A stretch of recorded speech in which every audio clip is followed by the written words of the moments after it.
kemarin di rekonstruksi perkara sudah mengakui kalau dia itu sudah benar-benar melindas dan memasukkan orang yang sekarat ke dalam bagasi. Akan tetapi hakim malah memutus bebas.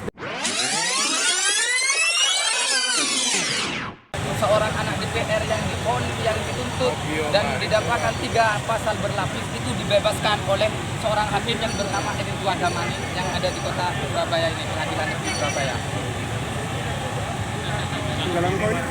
Jadi tuntutan hari ini kami ingin bertemu langsung dengan ketua pengadilan karena setiap kami aksi ke sini terkait perkara ini tidak pernah ditemui oleh ketua pengadilan karena sampai finalnya hari ini sampai putusan yang terjadi gejolak seperti ini kami ingin pertanggungjawaban dari ketua pengadilan untuk mengkoreksi dan mengevaluasi terhadap hakim-hakim yang ada di Pengadilan Negeri Surabaya ini khususnya Edi Tuadamani dan teman-teman yang mengadili perkara terkait pembunuhan ini.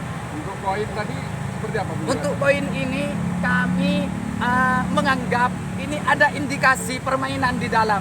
Jadi kami sebagai orang kecil, orang bawah, korban ini juga termasuk orang bawah perwakilan dari korban ya, melakukan penggalangan dana karena kita tidak punya uang dolar dan tidak punya uang rial.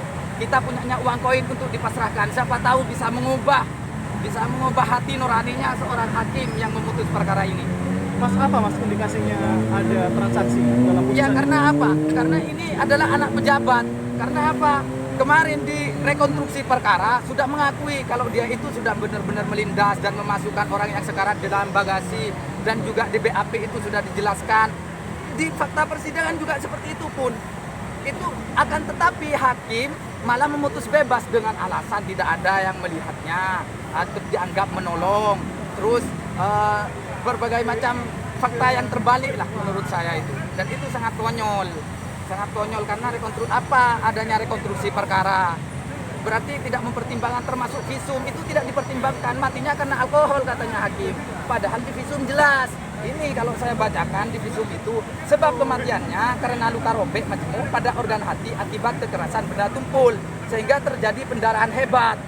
Akan tetapi hakim menyatakan tidak ada saksi yang menyatakan sebab kematiannya. Saksi bukan dokter. Saksi ini bukan dokter. Sejak kapan hakim mau menjadikan saksi sebagai dokter? Bukanlah. Indikasi apa Mas yang sudah dikumpulkan terkait dugaan transaksi terkait ponis ini? Ya terkait kami menganggap karena anak seorang DPR mungkin dugaan kami ini adalah adanya indikasi transaksi antara hakim Edi Tuadamani dengan si pelaku ini terdakwa. Upaya untuk melaporkan kita sekarang bagi tim, Pak. Kita yang mengawal aksi di sini, teman-teman sebagian ada yang ke KY hari ini, ada yang memviralkan di podcast juga. Dan hari ini dipanggil oleh DPR Komisi 3 langsung ke Jakarta sekarang. Jadi bagi tugas kita. Apa ada kemungkinan untuk lapor ke KPK Mas terkait ini? Untuk ke KPK itu kami saat ini masih mengumpulkan bukti-bukti, tapi suratnya sudah jadi Pak. Suratnya sudah jadi karena ada indikasi ini ada permainan di dalamnya. Kami memang pasti itu akan melaporkan hal ini ke KPK. Bukti-bukti yang sudah dikumpulkan apa aja Mas? Untuk bukti-bukti yang kita kumpulkan masih itu Pak Ketua kami yang saat ini sedang memegang Pak. Kapan akan melakukan laporan ke KPK? Dalam minggu ini kita pasti Pak melaporkan Pak. Hari ini memang kita menyelesaikan yang di KY sama ke Bawas di Mahkamah Agung. Ada upaya untuk membantu menyusun memori banding dari kejaksaan. Kita akan mendatangi kejaksaan hari ini juga. Untuk apa? Untuk meminta keseriusan dalam melakukan memori kasasi ke Mahkamah Agung. Lengkap Mas. Muhammad Sobur, BPH Damar. Muhammad Sobur, BPH Damar, tim kuasanya Dini Serafriati.